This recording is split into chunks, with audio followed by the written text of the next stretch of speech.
27 gusht, të gjesh hir. Por Noeu gjeti hir në sytë e Zotit. Zanafilla 6:8.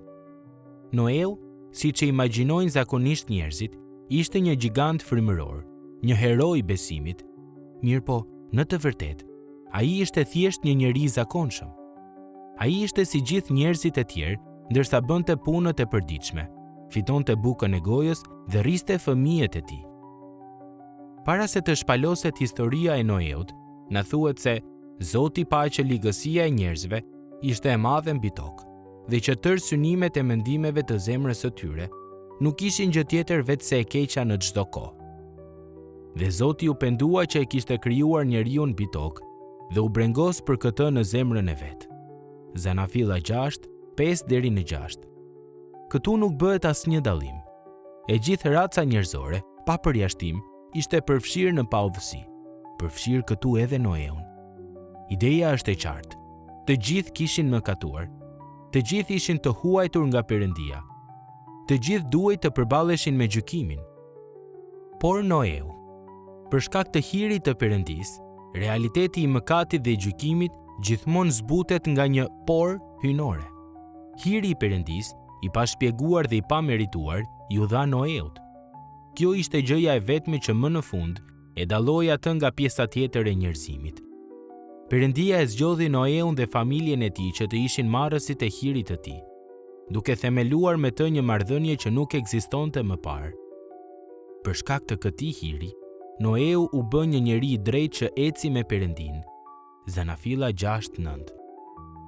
Noeu nuk kishte të drejtë të priste ndonjë gjë nga Perëndia, duke mos pasur asnjë virtyt nga ana e tij dhe kundër çdo gjase. Perëndia thjesht ndërhyri në jetën e Noeut. Shumë njerëz kanë përshtypjen se hiri nuk gjendet në beslidhjen e vjetër, se në ditët e lashtësisë gjithçka ishte vetëm zjarr dhe squfur, ligj dhe gjykim, dhe se hiri u shfaq vetëm me ardhjen e Jezusit. Megjithatë, realiteti është që hiri jo vetëm që e paraprin krijimin, por gjithashtu shpaloset në mes të gjykimeve gjatë gjithë historisë dhe në çdo faqe të Biblës.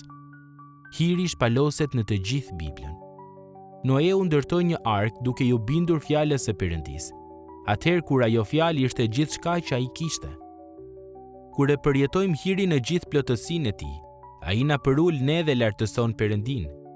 Ai na bën të kuptojmë që jeta ka të bëjë vetëm me të dhe me mirësinë e tij ndaj nesh. Hiri na shtyn që t'i besojmë fjalës së tij dhe t'u bindemi urdhërimeve të tij. Gjëja e vetme që të dallon ty nga kultura përreth teje është e njëjta gjë që e dalloi edhe Noeun nga njerëzit e kohës së tij. Favori i pamerituar dhe i jashtëprirë i Perëndisë. Prandaj, ruhu nga krenaria frymërore, po aq sa edhe nga kompromisi me botën. Asnjëri prej nesh nuk është aq i zgjuar sa ta rrok idenë e shpëtimit, ose aq i mirë sa ta meritoj gëzimin e shpëtimit. Ti dhe unë nuk jemi të denjë, e megjithatë, Perëndia ka ndërhyrë. Vetëm kur hiri i Perëndisë të na imbërthej zemrat, ne do të jemi në gjendje, ashtu si Noeu, që të ecim në udhën e krijuesit ton dhe jo në udhën e botës, dhe të jetojmë me përulësi plot bindje dhe me një shpresë të sigurt. Vetëm hiri e ka këtë efekt.